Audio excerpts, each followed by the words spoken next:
परीक्षित महाराज चौहान साहब जी, ऋतिक भैया, हमारे वृंदावन ब्रज में 3 जयकारे हाथ उठा करके बोले जाते हैं।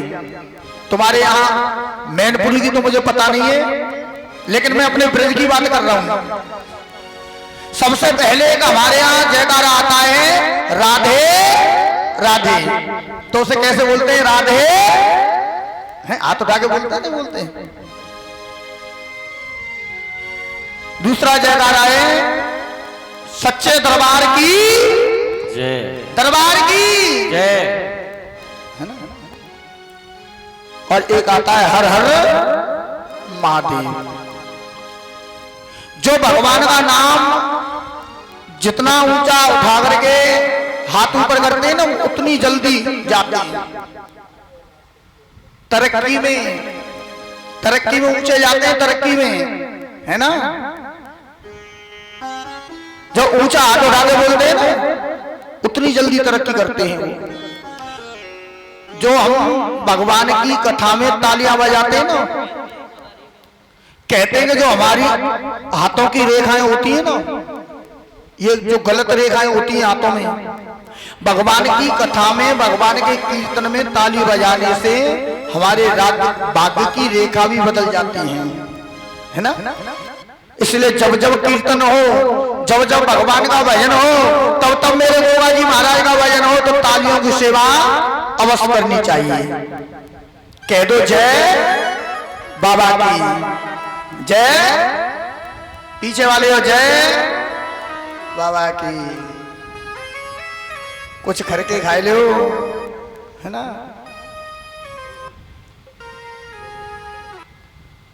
तो आइएगा उसी कथा में प्रवेश करते हैं। महाराज गुरु गोरक्षनाथ जी चले जा रहे हैं, और महाराज गुरु गोरखनाथ ने जाकर के शिष्य बनाए हैं। राजा वर्तरी, राजा गोपीचंद, राजा प्रथम, राजा नल, हीरे नागे, भक्त पूर्ण, विक्रमादित्य, ये सभी महाराज गुरु गोरखनाथ के शिष्य हुए। क्योंकि कहते हैं कि बाबा गोरखनाथ शिव अवतार यानी शंकर भोलेनाथ के अवतार थे। शिव अवतार स्वयं शिव थे भोलेनाथ महाराज गुरु गोरखनाथ जी। कुछ लोग कहते हैं कि बाबा गोरखनाथ केवल कलयुग में हुए ही।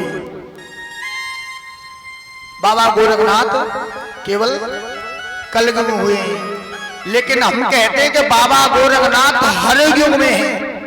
कोई भी ऐसा युग नहीं है जिस युग में महाराज गुरु गोरखनाथ न हो। महाराज गोरखनाथ तो सतयुग में भी थे, महाराज गुरु गोरखनाथ त्रेता युग में भी थे, महाराज गुरु गोरखनाथ द्वापर युग में भी थे, और कलयुग में तो है। कुछ लोग ऐसा कहते हैं कि हमारे यहाँ बाबा गुरु गोरक्षनाथ की, गोरखनाथ भगवान की पूजा नहीं होती है। परीक्षित महाराज जी, हमने सुना है कुछ लोग कहते हैं कि हमारे यहाँ साहब बाबा की पूजा नहीं होती है, हम गुरु गोरखनाथ को नहीं पूजते हैं। मैं पहले आपको बता दूं कि कोई भी गांव, कोई भी घर ऐसा नहीं है किसी गांव में कि जिस घर में शंकर भगवान की पूजा न होती हो। कोई भी घर हो, किसी भी बिरादरी में, किसी भी जाति में कोई घर ऐसा नहीं है कि जिस घर में भोलेनाथ की पूजा नहीं की जाती हो। अच्छा, कोई घर ऐसा है? कोई घर नहीं है। और मेरे गोरखनाथ बाबा स्वयं शिव के अवतार हैं, स्वयं भोलेनाथ हैं। शिव अवतारी गुरु गोरखनाथ जी महाराज। बोले गोरक्षनाथ भगवान की जय। और जो 14 से चेला हुए ही ना, 14 से चेला, राजा भर्तृहरि, राजा गोपीचंद, राजा प्रथम, राजा नल, हीरे नागे, भक्त पूरनमल, ये सब क्षत्रियों की संतान थी, सभी क्षत्रिय थे ठाकुर। बाबा गोरखनाथ ने केवल 2-3 लोगों को दीक्षा दी है। बाबा गोरखनाथ क्षत्रियों को अपना शिष्य बनाते थे, ठाकुरों को, वैश्यों को दीक्षा देते थे, बनियाओं को, ब्राह्मणों को अपना शिष्य बनाते थे और जन्म जोगी को। राजा भर्तृहरि, राजा गोपीचंद, ये सब कौन है? ये तो क्षत्रिय हैं, ये सभी ठाकुर थे। बाबा ने 14 चेला तैयार किए, लेकिन इन 14 चेलाओं में जो सबसे प्रिय चेला है, सबसे प्रिय चेला, उसका नाम क्या है? अरे आपके यहां तो हर वर्ष कथा होती है बाबा की, हर वर्ष कथा होती है। बाबा गोरखनाथ के जो सबसे प्रिय चेला थे वो कौन थे? वो थे महाराज औगरनाथ जी, प्रिय शिष्य औगरनाथ। चेला तो 14 से हैं, लेकिन औगरनाथ बाबा सबसे प्रिय चेला है। एक दिन औगरनाथ महाराज घूमते हुए जा रहे थे और सामने से आ रहे थे कनिभानाथ जी महाराज। दोनों संत आमने सामने आ गए। दोनों में कहते कि रामा कृष्णा हुई। दोनों संत बैठ गए। कनिभानाथ ने कहा कि औगरनाथ जी, आप तो बड़े दिनों बाद आपके दर्शन हुए, कहां घूमते फिरते हो? औगरनाथ ने कहा कि कनिभानाथ जी, हमारे गुरु गोरक्षनाथ की लीला परंपरा है, वो हमें जहां ले जाते हैं हम वहां जाते हैं।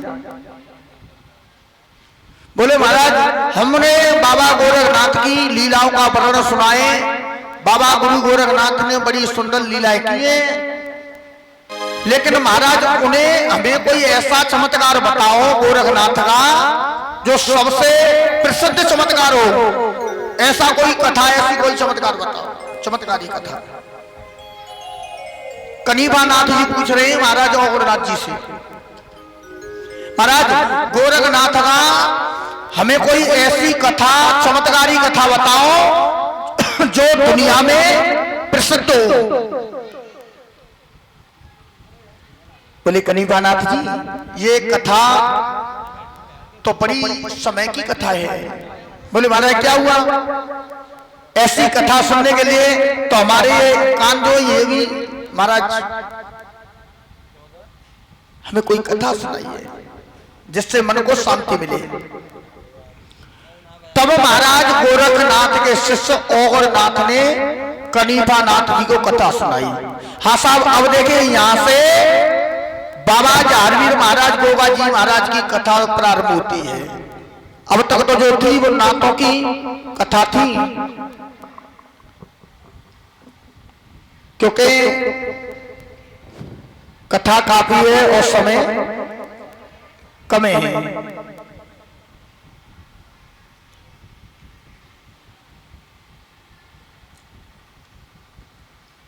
कनिभा नाथ जी महाराज को आज औगरनाथ बता रहे हैं।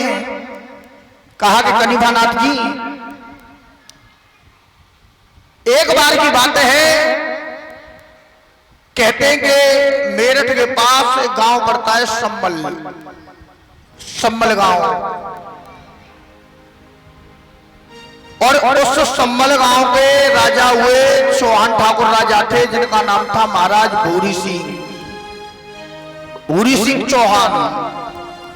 सम्मल के रहने वाले हैं, सम्मल।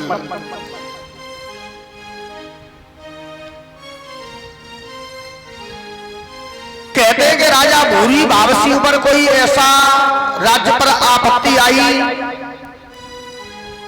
जिसके कारण महाराज भूरी सिंह को उस राज्य का त्याग करना पड़ा। और कहते हैं कि अपनी प्रजा को ले जाकर के राजा भूरी सिंह चौहान आज मरुभूमि राजस्थान में पहुंचे हैं।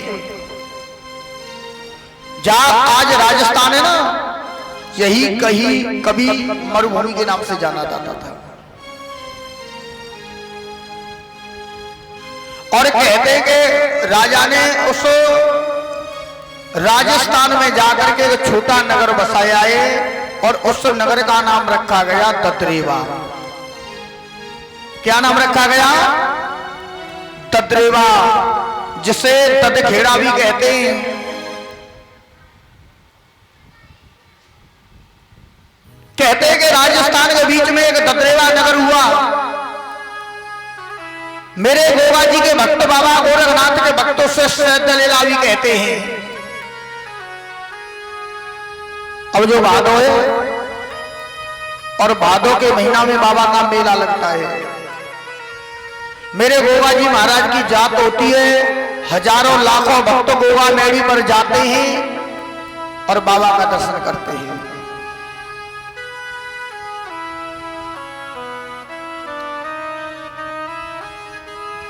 कहते हैं कि ये भादो का जो महीना है ना, ये बड़ा शुभ महीना है।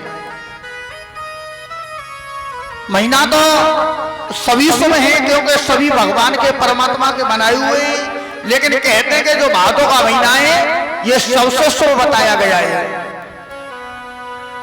क्योंकि भादो के महीना में भगवान कन्हैया ने अवतार लिया था। गोविंद भगवान मेरे प्रभु कन्हैया जी का अवतार कब हुआ था? भादो में, और तिथि थी अष्टमी। भादो का महीना अष्टमी की रात को तो मेरे गोविंद प्रकट हुए थे मथुरा में। और 8 के बाद जो नौमी आती है ना, जो शायद 8 सितंबर के 8 सितंबर को नौमी है। जो भादों में नौमी आती है ना, उस नौमी को मेरे गोगा जी महाराज का अवतार हुआ। भादों के महीना में बाबा का जन्म कब हुआ? नौमी को। और इसी भादों के महीना में भगवान ने एक अवतार और लिया है। कहते हैं कि बामन भगवान, जो कि राजा बलि के यहां 3 पग जमीन मांगी राजा बलि से। राजा बलि ने 2 पग जमीन में, भगवान ने कहते हैं कि पूरी सृष्टि को नाप दिया, 1 पग रह गया। कहा कि राजा बलि अब मैं क्या नापूं? तो राजा बलि ने कहा कि प्रभु आपने मेरा खजाना नापा है, मेरे राज्य को नाप दिया, अब ये आपका जो 3रा पग है इसे मेरे सर पे रख दो। भगवान ने सर पे रखा तो खुश हुए और बोले राजा बलि मांग, क्या मांगना चाहता है? तो राजा बलि ने कह दिया कि प्रभु जिस दरवाजे से होकर के मैं निकलूं और जिस दरवाजे से मैं आऊं, आते जाते हर दरवाजे पर महाराज मैं तुम्हारा ही दर्शन करूं, ये बता दो।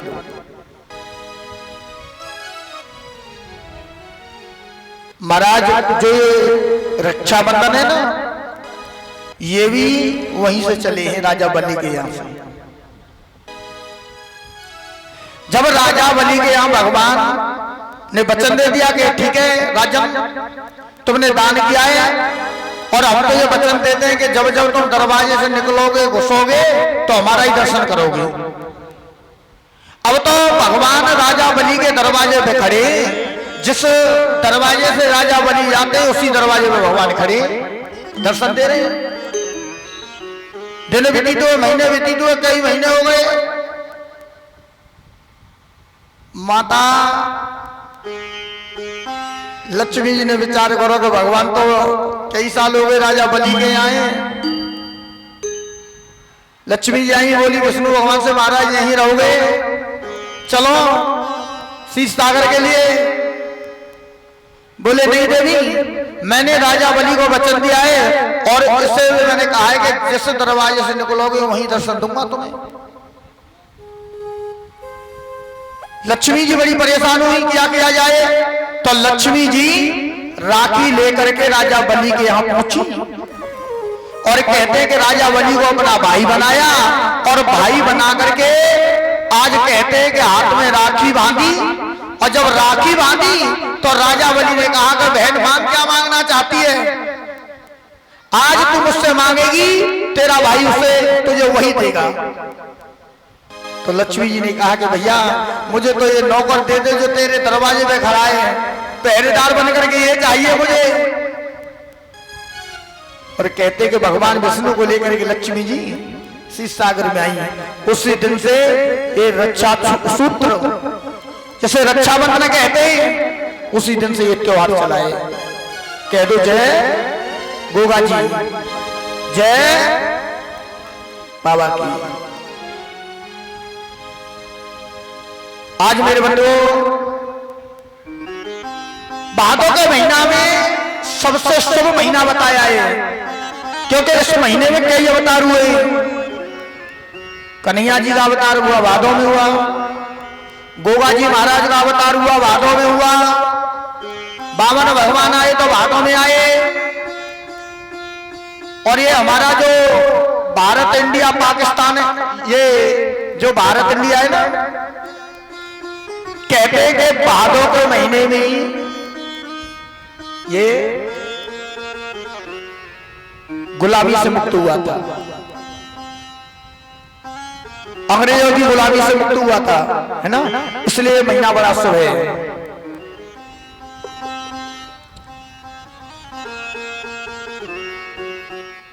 बताया कि प्रांत राजस्थान में एक ददरेवा नगरी है, जिला चूरू है, रियासत बीकानेर, तहसील भादरा,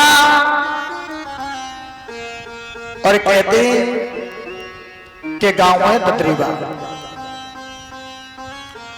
राजा भूरी भाव सिंह हुए और भूरी भाव सिंह के बाद राज्य को संभालाए राजा त्रिलोकचंद ने, त्रिलोकचंद चौहान। और महाराज त्रिलोकचंद के जो पुत्र हुए उनका नाम था राजा गंगाराव। महाराज ये गंगाराव महाराज थे ना, गंगाराव चौहान, इनकी बड़ी विचित्र कथा है। कहते हैं कि महाराज गंगाराव का विवाह इंद्र की अप्सरा उर्वशी के साथ होकर के आया था। राजा गंगाराव चौहान इंद्र की अप्सरा उर्वशी के साथ विवाह हुआ। एक बार क्या हुआ, कहते हैं कि राजा गंगाराव अपने एक नौकर को लेकर के शिकार खेलने के लिए जंगल के लिए चले, क्योंकि पहले के जो क्षत्रिय थे राजा, उन्हें शिकार खेलने का बड़ा ही शौक था। जंगल में पहुंचे प्यारे भक्तों, जंगल में कहते हैं कि राजा जैसे पहुंचे सुबह से शाम हो गई लेकिन कोई शिकार नहीं मिला है। और शाम के वक्त कहते हैं कि आज घनघोर बादल छाए और उस जंगल में आंधी तूफान आने लगा, और कहते हैं कि बड़ी जोर की बारिश होने लगी है, बहुत तेज बारिश हो रही है, तूफान आ रहा है।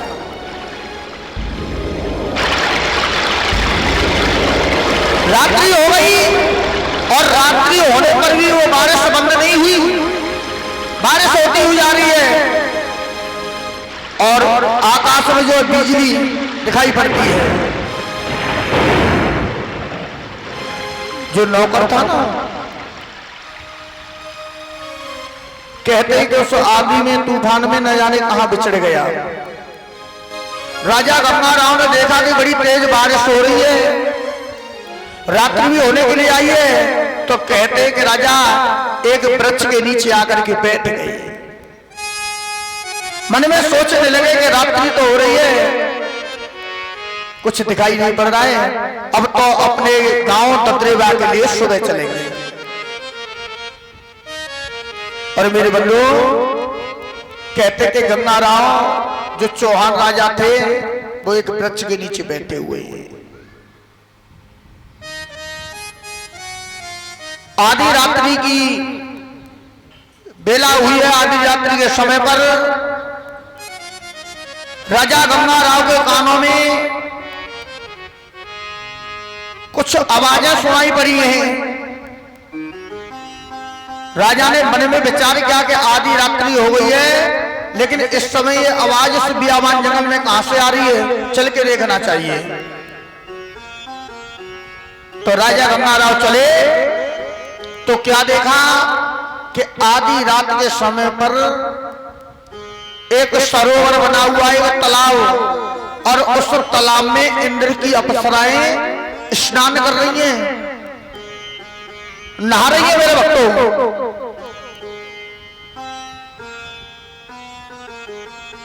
राजा ने देखा कि उन अप्सराओं के वस्त्र कपड़े पार पर रखे हुए हैं, स्नान कर रही है वो तालाब में। इंद्र की तीनों अप्सराएं नग्न होकर के स्नान कर रही थी। राजा गंगाराव चौहान ने देखा, मन में विचार किया ये तो घोर अपराध कर रही है, क्योंकि इन्हें पता नहीं है जल में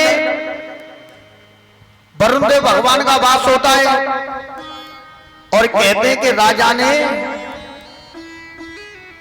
जब देखा कि अप्सराएं स्नान कर रही है, जब दृष्टि डाली तो एक अप्सरा बड़ी सुंदर है। उस अप्सरा का नाम है उर्वशी। क्या नाम है? उर्वशी।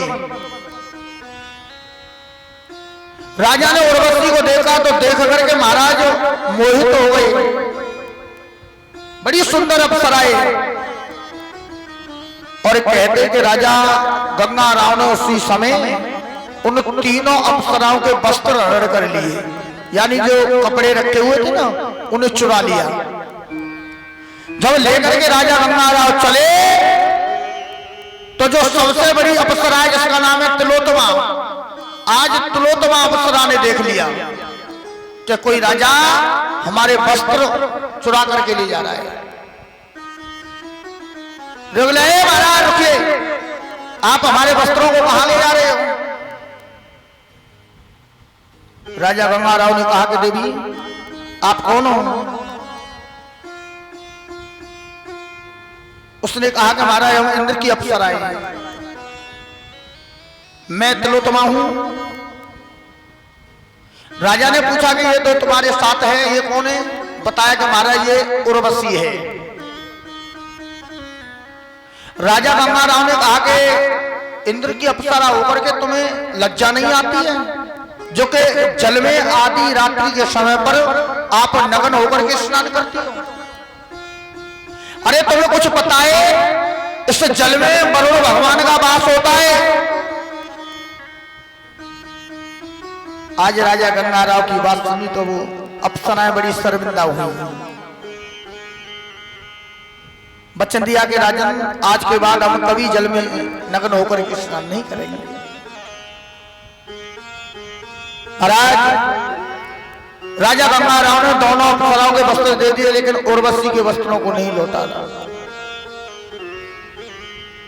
हमारे गुरु बताते कि राजा गंगाराव उर्वशी के साथ इंद्रलोक में पहुंचे। कई वर्षों तक राजा गंगाराव इंद्रलोक में रहे और कहते कि इंद्रलोक में रहने के बाद कुछ समय बीत जाने के बाद राजा का विवाह उर्वशी के साथ होकर के आया, जो इंद्र की अप्सरा है उर्वशी। जब उर्वशी का विवाह होकर के आया तो इंद्र ने उर्वशी के विवाह में राजा गंगाराव को 2 मेष दिए थे, जो मेष, और ये कहा कि राजन जिस समय इन मेषों की चोरी हो जाएगी और जिस दिन ये उर्वशी तुम्हें नग्न अवस्था में देखेगी उसी समय ये आपके पृथ्वी लोक को छोड़ करके इंद्रलोक में आ जाएगी।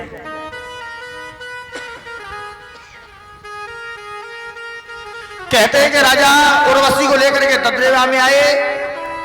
दद्रेवा में रह रहे हैं महाराज गंगाराव उर्वशी के साथ। कहते हैं कि कुछ समय बीतने के बाद राजा गंगाराव की उर्वशी से जो इंद्र की अप्सरा थी उनसे एक पुत्र पैदा हुआ है, और जिसका नाम ब्राह्मणों ने रखा है राजा उम्र सिंह। क्या नाम रखा है? उम्र सिंह चौहान।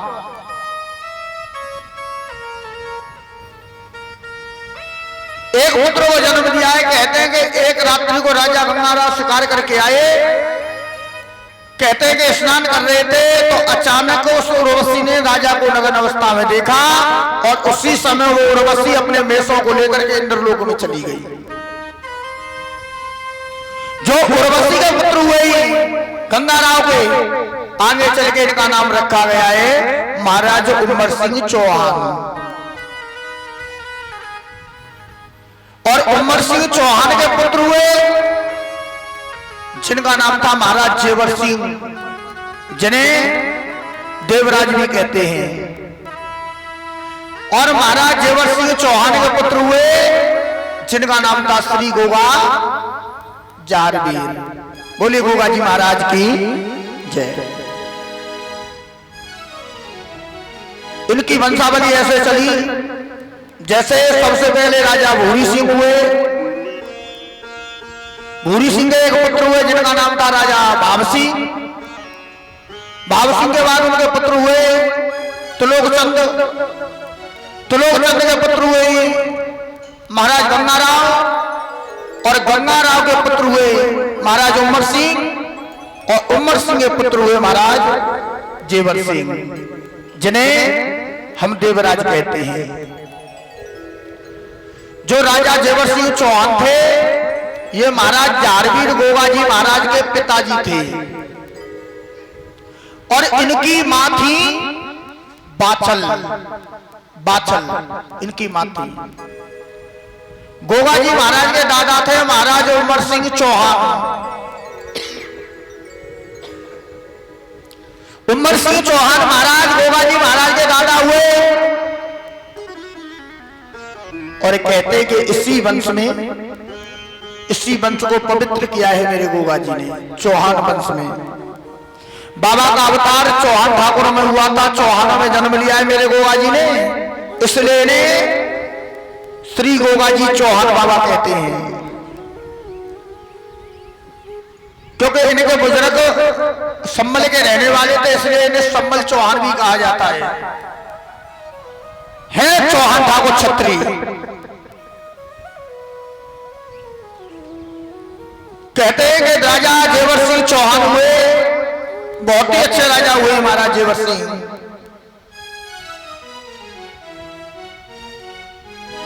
आइएगा बाबा के दरबार में। बड़ा सुंदर एक भजन और भक्तों ने कहा। देखिए हमारे मोहन अलवेला जी बड़ा ही सुंदर बाबा के दरबार में बड़ा ही सुंदर एक भजन।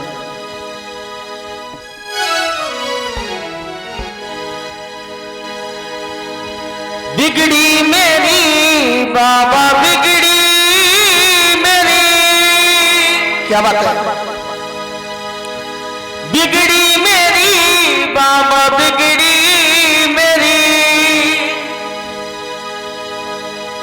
हो मेरे मेरी वाले नाथ बना दो बिगड़ी मेरे मेरी वाले बना दो बिगड़ी मेरी। ऐसे ही बिगड़ी बनवाओगे, ऐसे बाबा नहीं सुनेंगे। एक बार दोनों हाथ उठाओ बिल्कुल सीधे, बजाओ ताली और कहो बिगड़ी मेरी बाबा बिगड़ी मेरी, बिगड़ी मेरी बाबा बिगड़ी मेरी, ओ बिगड़ी मेरी बाबा बिगड़ी मेरी, बिगड़ी मेरी बाबा बिगड़ी मेरी, ओ मेरे जय हो मेरी वाले नाथ बना दो बिगड़ी मेरी, अरे मेरी वाले बना दो बिगड़ी मेरी। जय हो मेरी बाबा की।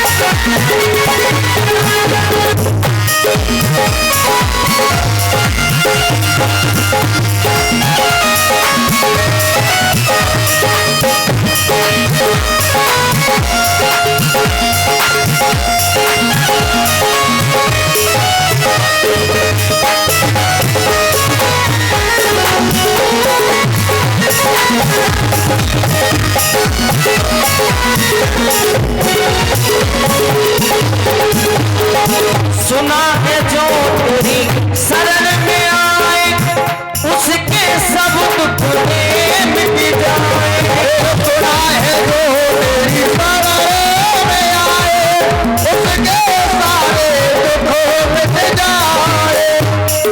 देखो भूपा जी फोन में मगन है, मेरी तरफ ध्यान दो तुम और मिल करके गाओ। देखो एक बार मैं गाऊंगा, एक बार आप लोग गाओ। सुना है जो तेरी शरण में आए उसके सब दुख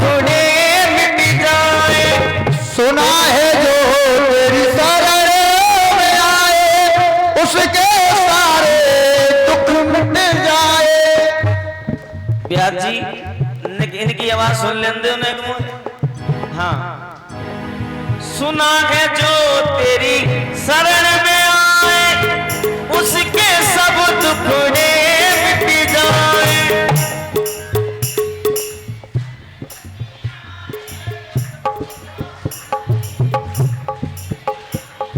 वैसे बुआ जी एक बात है, अगर पड़ोस में किसी से लड़ाई हो जाए फिर देखो कितनी आवाज निकलती है? सुना है जो शरण में आए उसके सब टुकड़े मिट जाए। सुना है जो तेरी शरण में आए उसके सारे दुख मिट जाए। हो मेरी विनती है बारंबार बता दो मेरी वाले होगा बता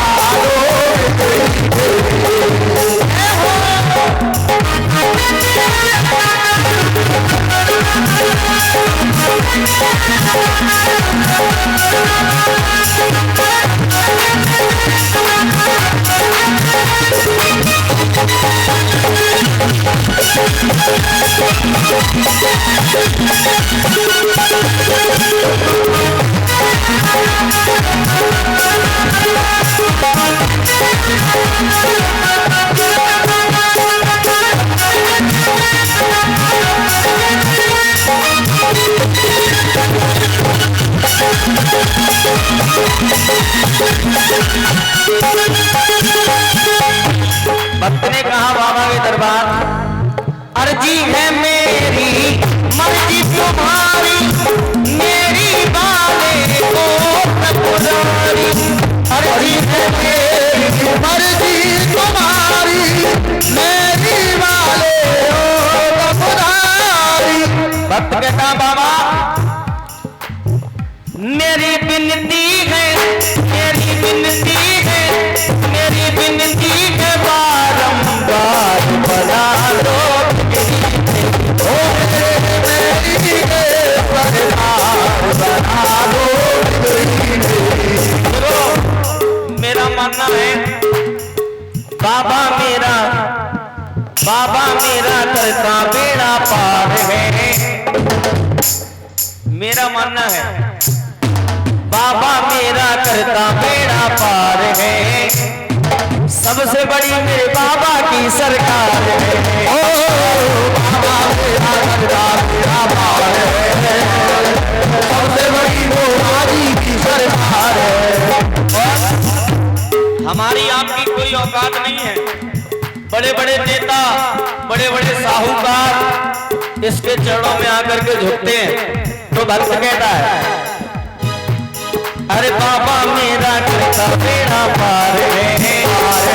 बाबा मेरा करता बेड़ा पार है। एक बार दोनों हाथ उठाओ और बजाओ ताली और कहो सबसे बड़ी मेरे बाबा की सरकार है। बाबा मेरा करता बेड़ा पार है। सबसे बड़ी वो आदि की सरकार है।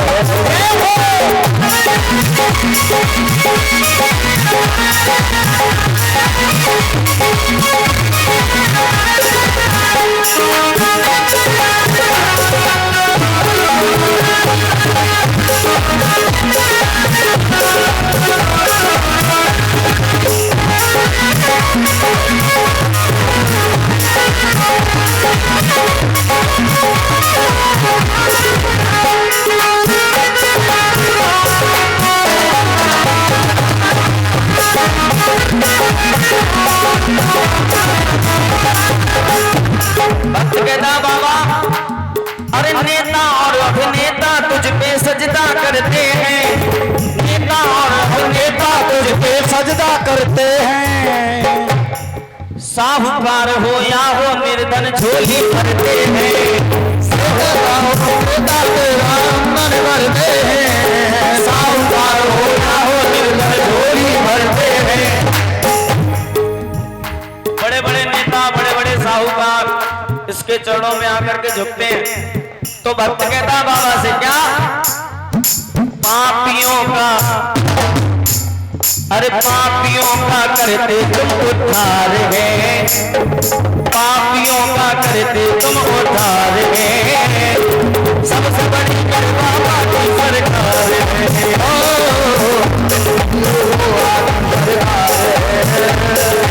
सबसे बड़ी मेरे बाबा की सरकार है। पकड़ लो हाथ बाबा जी, पकड़ लो हाथ बाबा जी, नहीं तो डूब जाएंगे। पकड़ लो हाथ बाबा जी, नहीं तो डूब जाएंगे। भक्त कहता बाबा हमारा कुछ न बिगड़ेगा, हमारा कुछ न बिगड़ेगा, तुम्हारी लाज जाएगी। हमारा तुम्हारी याद जय हो।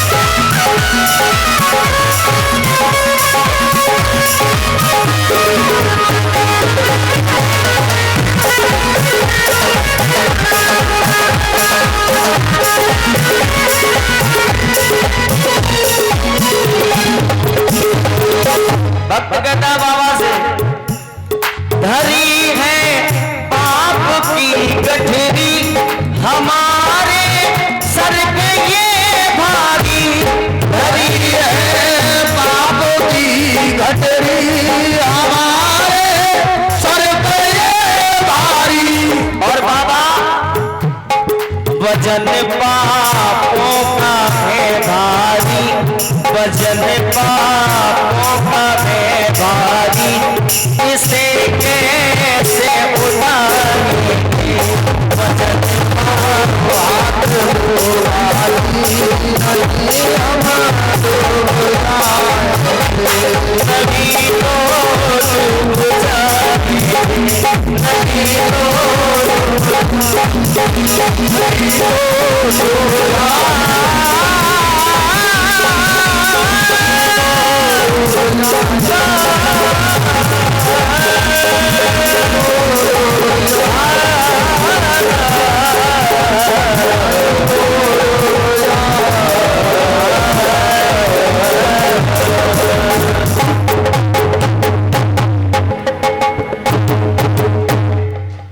बोले गोवाजी महाराज की, बोले बाबा गुरु गोरक्षनाथ की, बोले शंकर भगवान की, राधे रानी सरकार की।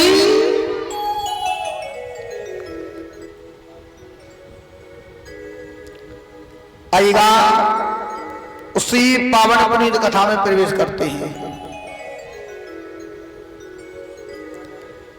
कहते हैं कि गांव ददरेवा नगर के राजा हुए, बड़े अच्छे राजा हैं, जिनका नाम है महाराज जेवर सिंह चौहान। क्या नाम है? जेवर सिंह, जिन्हें कुछ लोग देवराज भी कहते हैं।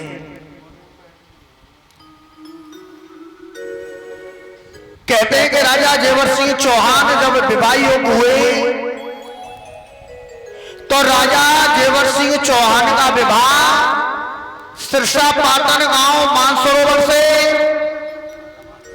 महारानी बाछल के साथ होकर के आया, जो कि तोमर वंश के राजा कुंवरपाल की बेटी है, जिसका नाम है बाछल।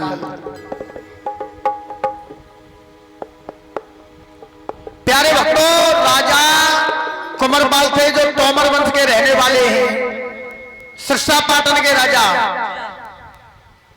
उनकी 3 बेटी थी, 3 पुत्री हैं और 1 बेटा है। जो सबसे बड़ी बेटी है उसका नाम है रानी बाछल। और बाछल के पति हैं महाराज जेवर सिंह चौहान, जो कि गोगा जी महाराज के पिता थे। बाछल मैया मेरे गोगा जी महाराज की मां थी। कहते हैं कि बाछल से एक छोटी और है, छोटी है, जिसका नाम है काछल। और इस काछल की शादी रोहतक में राजा रूपचंद के लिए हुई थी, जो सोलंकी चौहान सोलंकी ठाकुर थे। सोलंकी एक तीसरी बहन और है जिसका नाम है आंचल, जो कि गढ़मुल्तान में मुगल उसके डोले को ले गई। और इन तीनों बहनों से छोटा एक भाई है जिसका नाम है हरि सिंह।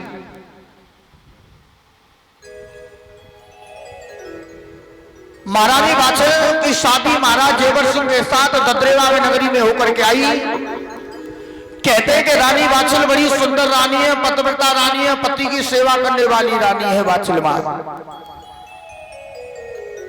और महाराज जेवर सिंह बड़े धर्मात्मा, बड़े न्यायकारी, बहुत ही अच्छे राजा है।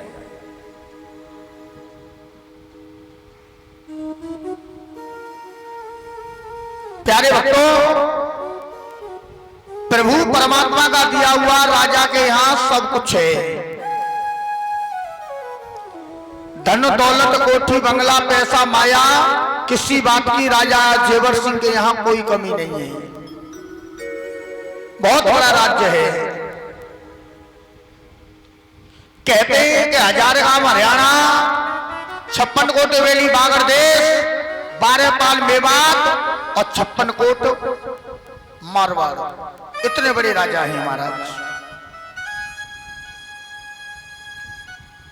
महारानी बाछल बड़ी सुंदर रानी है, पति की, सास ससुर की, साधु संतों की बहुत सेवा करने वाली रानी है बाछल मां। लेकिन मेरे प्यारे भक्तों, कहते हैं कि जो राजा जेवर सिंह थे वो निर्वंशी राजा हैं और रानी बाछल वो बांझ है।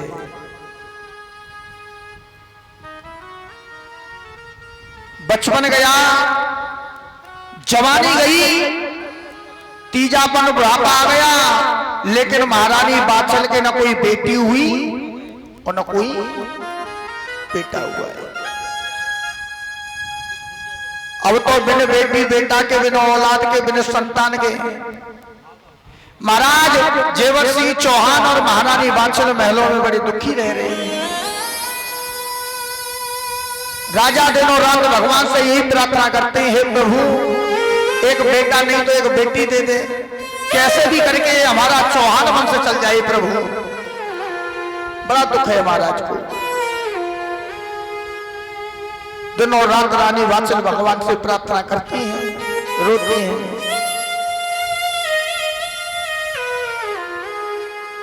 अरे रोते हैं राजा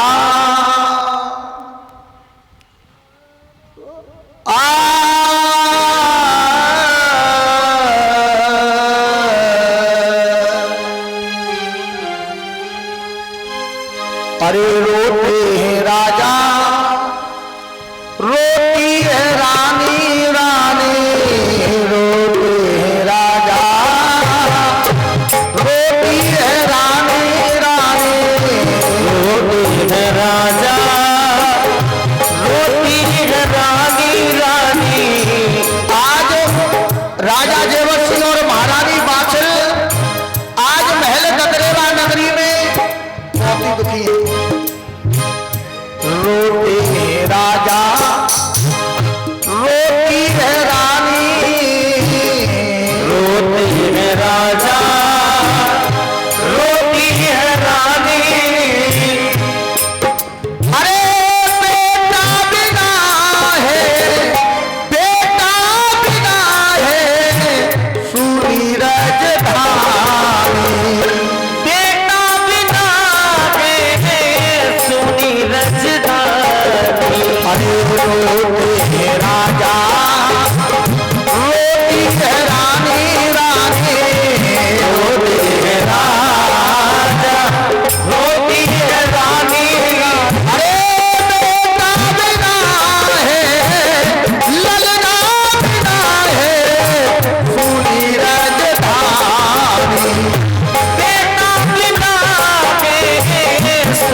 शिवाजी महाराज की।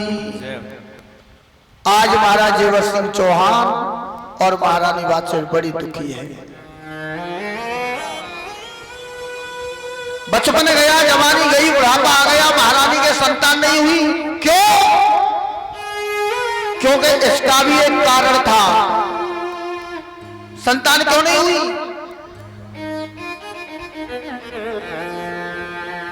राजा रानी के संतान क्यों नहीं हुई? क्योंकि राजा को श्राप लगा हुआ है महाराज जेवर सिंह चौहान को।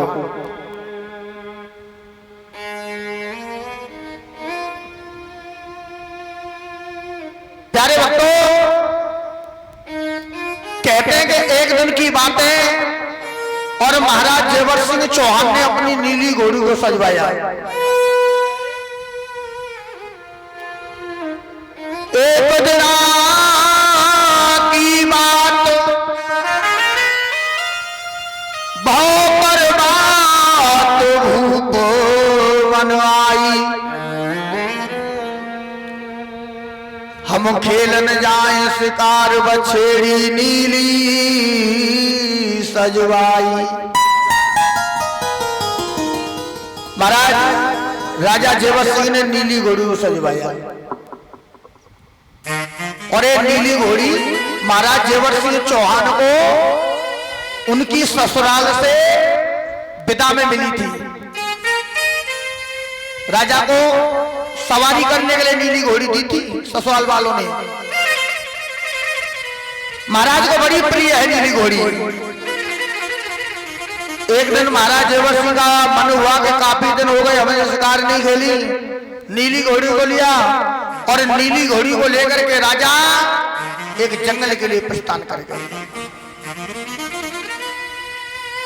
कहते हैं कि उस जंगल में राजा को सुबह से शाम हो गई लेकिन कहीं कोई शिकार नहीं मिली है महाराज को।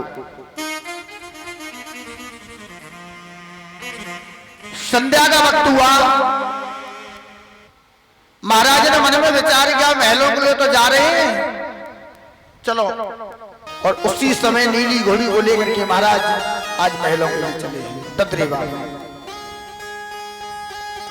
समय वाली बात थी जिस समय राजा नीली घोड़ी को लेकर के मार्ग से आ रहे हैं। जिस रास्ते पर राजा जेवर सिंह चौहान आ रहे हैं उसी रास्ते पर राजा ने क्या देखा कि एक बहुत बड़ा बरगद का पेड़ है और उस बट वृक्ष के नीचे कुछ हिरण और हिरणियों का एक झुंड बैठा हुआ राजा ने देखा। क्या देखा है कि उस पेड़ के नीचे हिरण और हिरणियों का एक टोल, एक झुंड बैठा हुआ है। महाराज जेवर सिंह ने जब हिरण और हिरणियों के टोल को देखा है तो राजा के मन में विचार आ गया क्यों न शिकार खेली जाए।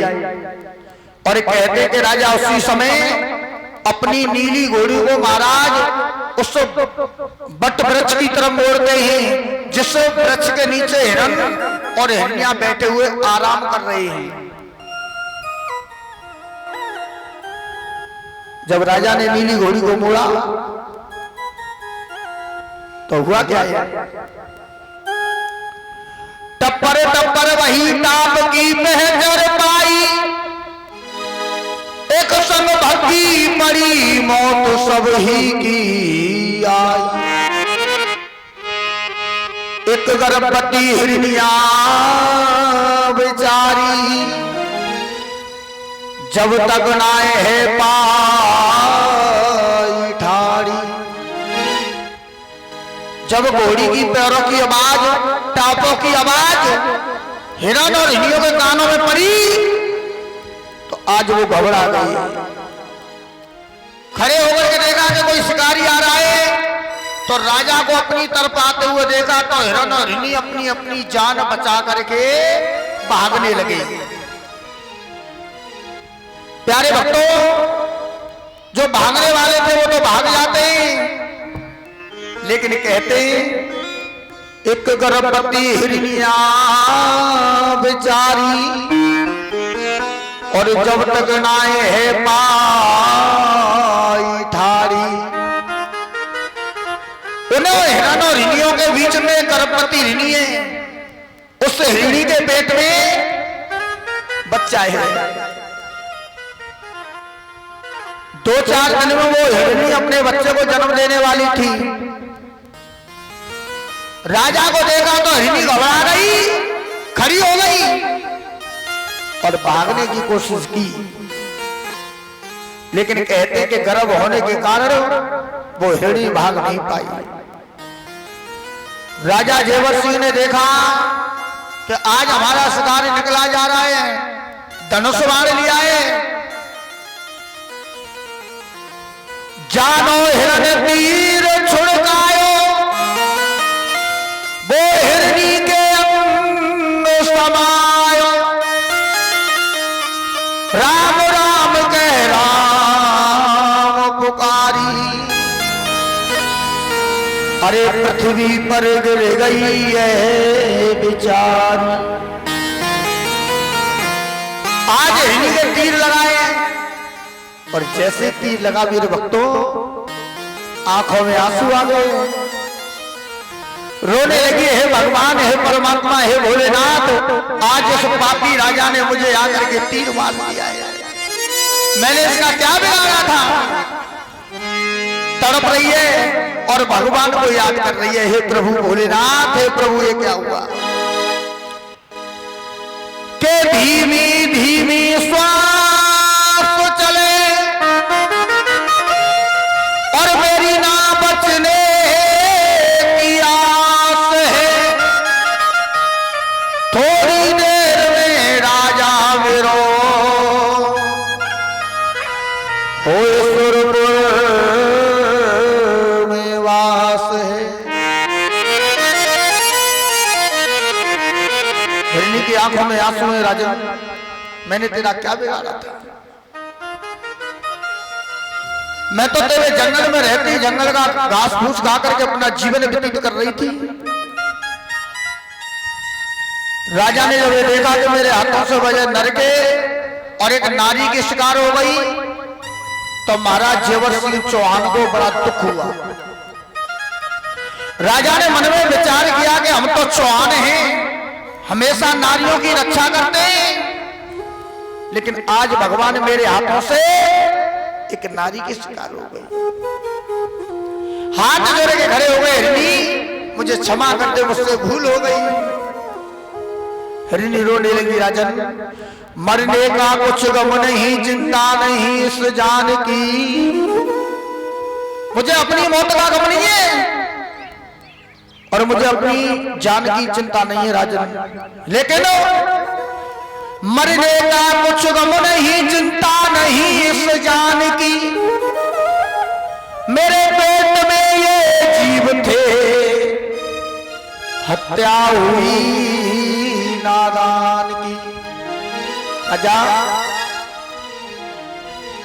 मुझे अपनी मौत का गम नहीं, अपनी मौत का दुख नहीं, क्योंकि इस बात को मैं जानती हूं राजा, जिसने जन्म लिया है उसकी तो मृत्यु एक दिन अवश्य होनी है। अरे राजा जो पैदा है उससे तो जाना ही है। इस बात का मुझे दुख नहीं कि तूने मुझे मार दिया, लेकिन दुख तो इस बात का है राजा कि इस दुनिया में मैंने सब कुछ देखा, इस संसार में राजा तूने सब कुछ देखा, लेकिन मेरे गर्भ में मेरे बच्चे थे, इनके लिए मैंने बड़े दुख उठाए थे, लेकिन आज तूने मेरे साथ में मेरे बच्चों की हत्या की है राजा। मेरे बच्चों ने ना तो दुनिया में आना देखा और न दुनिया में जाना देखा, इसलिए राजा मैं तुम्हें श्राप देती हूं। हिरणी आज महाराज जेवर सिंह चौहान को श्राप दे रही है। सुनो राजा, के तू राजा होएगा बार बार, पर तेरे कर्मन में नाराज कुमार, तेरी रानी हो किस्मत की हेती, बाके भाग्य लिखी ना बेटी। राजा, जिस प्रकार मैंने आज अपने बच्चों का मुंह नहीं देखा है,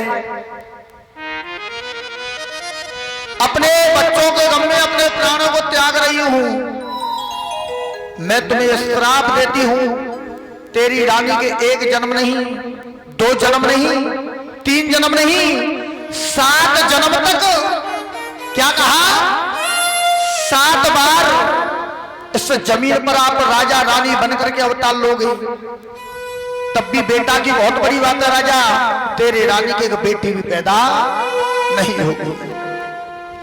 जिस प्रकार आज मैंने अपने बच्चों का मुंह नहीं देखा है राजा, उसी प्रकार तेरी रानी बाछल बांझ रहेगी।